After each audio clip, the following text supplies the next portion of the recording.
नमस्कार दोस्तों, मैं चैतन्य अनुराग इस चैनल पर आपका दोबारा स्वागत करता हूं। पिछले शनिवार को हम अपना प्रोग्राम अपलोड नहीं कर पाए थे, उसके लिए हम अपना खेद व्यक्त करते हैं और इस नाते आज हम 2 प्रोग्राम अपलोड करने जा रहे हैं। दोनों का टाइटल एक ही है, finding a new you part 1 और पार्ट 2। हमारे आसपास जो चीज़ सबसे ज़्यादा देखने को मिलती है वो है चेंज। चीज़ें लगातार बदल रही हैं। हर स्टार किसी न किसी गैलेक्सी का चक्कर लगा रहा है। गैलेक्सी किसी और सेलेस्टियल फोकल पॉइंट का चक्कर लगा रही है। प्लैनेट्स स्टार का चक्कर लगा रहे हैं। सैटेलाइट्स प्लैनेट्स का चक्कर लगा रहे हैं। ये तो हुआ मैक्रो लेवल पर। माइक्रो लेवल पर न्यूक्लियस के चारों ओर इलेक्ट्रॉन्स चक्कर लगा रहे हैं। हमारी बॉडीज़ लगातार बदल रही हैं। उम्र के साथ हमारी आदतें, हमारा शरीर और हमारा सब कुछ बदलता चला जाता है। लेकिन कभी कभी जब हम बहुत निराशा में होते हैं तो हम ये कहते हुए पाए जाते हैं कि अब कुछ बदलने वाला नहीं है, अब जो हो सकता था हो गया, अब इससे ज़्यादा कुछ नहीं होगा। ये बिलीफ सिस्टम कहाँ से आता है? ये बिलीफ सिस्टम आता है कुछ मोमेंटरी डिसअपॉइंटमेंट से या किसी फीड इन प्रोसेस से जिसने हमारे मन में इस बात को रचा बसा दिया है कि जितना हो चुका है उससे ज़्यादा कुछ होने वाला नहीं है। पिछले एक वीडियो में जब हम बिलीफ सिस्टम की बात कर रहे थे तब हमने ये बात भी की कि हम जो भी करते हैं वो हमारे बिलीफ सिस्टम का मैनिफेस्टेशन होता है। उदाहरण के लिए, जब पेट्रोल पंप अटेंडेंट के रूप में धीरूभाई अंबानी ये सोचते हैं कि उन्हें एक बड़ा इंडस्ट्रियलिस्ट बनना है, तो उनकी सोच के पीछे एक बिलीफ सिस्टम काम कर रहा है कि वो जो कर रहे हैं वो इससे बहुत बड़ा कुछ और कर सकते हैं। अब जाहिर है सारे petrol pump attendants Dhirubhai Ambani की तरह इंडस्ट्रियलिस्ट बनने के बारे में नहीं सोचते, और क्योंकि वो इस चीज़ पर भरोसा नहीं करते इसलिए इस चीज़ की कोशिशें भी नहीं करते, और जिस चीज़ की कोशिशें हम ना करें वो हो कैसे सकती है। अब आप पूछ सकते हैं कि इस सब बात का लेना देना क्या है फाइंडिंग अ न्यू यू से। हम एक नए मैं की तलाश क्यों करते हैं? ज़िंदगी में जितना कुछ मिला है उससे ज़्यादा चाहने की इच्छा ये बहुत ही ह्यूमन इच्छा है, बहुत मानवीय इच्छा है। नहीं तो पेड़ों पर बंदरों की तरह कूदकर और जंगलों में जानवरों की तरह फल तोड़कर और शिकार करके खाने में भी कुछ बेजा बात नहीं थी। जिंदगी तब भी आराम से चल सकती थी। खुशी तो जानवरों को भी होती है ना, तो वैसे भी हो सकता था।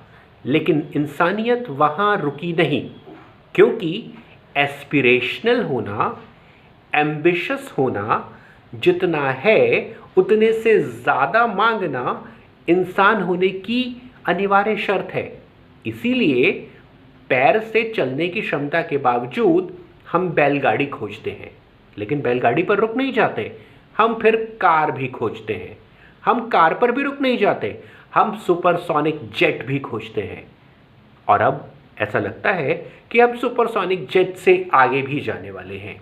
यानी कि एस्पिरेशनल और एम्बिशियस होना इंसान होने की शर्त है, और संतोषम परम सुखम कहने वाली परंपरा भी संतोष में परम सुख मानने के बाद मोक्ष की परिकल्पना करती है। यानी कि जिसका माया से, संसार से मन अब विमुख हो गया है, उसको ईश्वरत्व चाहिए, उसको ईश्वर चाहिए, उसको मोक्ष चाहिए, उसको निर्वाण चाहिए। यानी कि किसी भी रूप में महत्वाकांक्षा जो है उससे बेहतर हो जाने की इच्छा हमारा कभी भी पीछा नहीं छोड़ती, और ये हमारे होने की सबसे फंडामेंटल शर्त है। अब इन 2 बातों को एक साथ मिलाकर देखिए। एक, हमारे आसपास के सारे क्रिएशन में चेंज सबसे बड़ा कांस्टेंट है, यानी कि चेंज लगातार हो रहा है।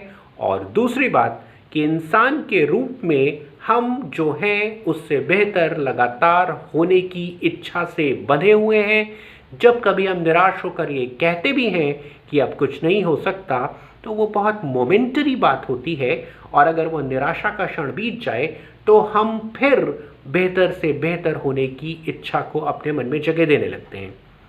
एक आदमी का तसव्वुर कीजिए, कल्पना कीजिए, एक आदमी जो किसी फाइनेंशियल ट्रबल के कारण सुइसाइड करने पर आमादा है। वो सुइसाइड क्यों कर रहा है? वो सुइसाइड केवल इसलिए करना चाह रहा है कि उसके जीवन में आई हुई फाइनेंशियल ट्रबल ने उसके सोचने के मैकेनिज्म को हथिया लिया है। उसको कुछ सूझ नहीं रहा है कि अब वो क्या करे जिससे वो इन फाइनेंशियल वूज से बाहर निकल जाए। मान लीजिए रात को उसके घर में अगले दिन उसके दोस्त के ज़रिए या फिर किसी और तरीके से पैसा उसके पास पहुंच जाए, तो वो बिल्कुल भी सुइसाइड नहीं करेगा। यानी कि एक आत्महत्या की इच्छा करने वाला व्यक्ति भी असल में मरना नहीं चाहता। वो चाहता बस इतना है कि जीवन में जो परिस्थितियां वो नहीं बदल पा रहा है, वो बदलने में उसकी कोई सहायता करे, किसी प्रकार से वो परिस्थितियां बदल जाएं और ये क्षण निकल जाए। यानी कि सबसे निराश से निराश व्यक्ति भी परिवर्तन और बेहतरी के लिए परिवर्तन की संभावना से इनकार नहीं करता।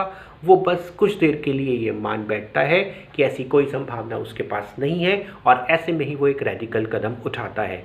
जाहिर है ये तो अपने आप में ही बहुत बेवकूफ़ाना बात है। निश्चित रूप से ऐसे किसी कदम से ज़िंदगी में कोई परिवर्तन नहीं आता। आज या कल या परसों इस या उस या किसी और तरीके से लोगों की मदद लेने से, नए उपाय खोजने से या कुछ आउट ऑफ द बॉक्स करने से ही नए सॉल्यूशंस निकल सकते हैं और वो ज़िंदगी में निकलते रहते हैं।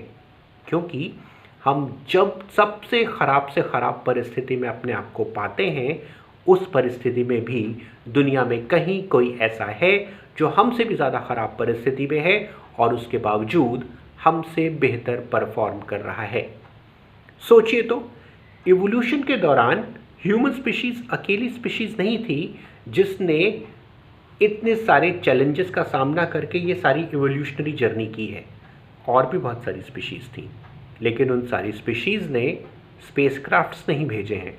उन सारे स्पीशीज़ ने डीप सी एक्सप्लोरेशन नहीं किया है। उन्होंने सोलर एनर्जी को ट्रैप भी नहीं किया है। सांपों, मगरमच्छों, चींटियों और बिच्छुओं के लिए इस बात की कल्पना भी नहीं की जा सकती कि वो माइक्रोस्कोपिक लेवल पर जाकर इलेक्ट्रॉन्स, प्रोटॉन्स और न्यूक्लियस में अंदर एनर्जी को बाहर निकालेंगे। वो बहुत कुछ ऐसा बना लेंगे जो इंसानियत ने बनाया है, लेकिन इसके बावजूद इंसानियत ने ऐसा बनाया है। और ये सब इसलिए हुआ है कि हम एक एस्पिरेशनल और एम्बिशन से भरी हुई स्पीशीज़ हैं। ये अपने आप में बहुत अच्छी बात है, क्योंकि ये हमें और आगे जाने का हमेशा पुश देती है और इसीलिए ज़रूरत है हमेशा एक नए और बेहतर मैं को खोजने की। तो इस पार्ट 1 के वीडियो में हमने इस बात को एस्टेब्लिश किया है कि एक बेहतर मैं की खोज ना केवल बेहद ज़रूरी है, ना कि ये केवल मुमकिन है, बल्कि यही नेचर का लॉ है ह्यूमन स्पीशीज़ के लिए कि हम अपने वर्जन को बेहतर से बेहतर करते चले जाएं। पार्ट 2 में हम इस बात पर चर्चा करेंगे कि ये बेहतर मैं, ये मेरा बेहतर वर्जन मुझे कैसे मिले। पार्ट 2 में बहुत ही जल्द मिलते हैं हम आपसे। तब तक मैं चैतन्य अनुराग आप सबका इस्तकबाल करता हूँ। शुक्रिया।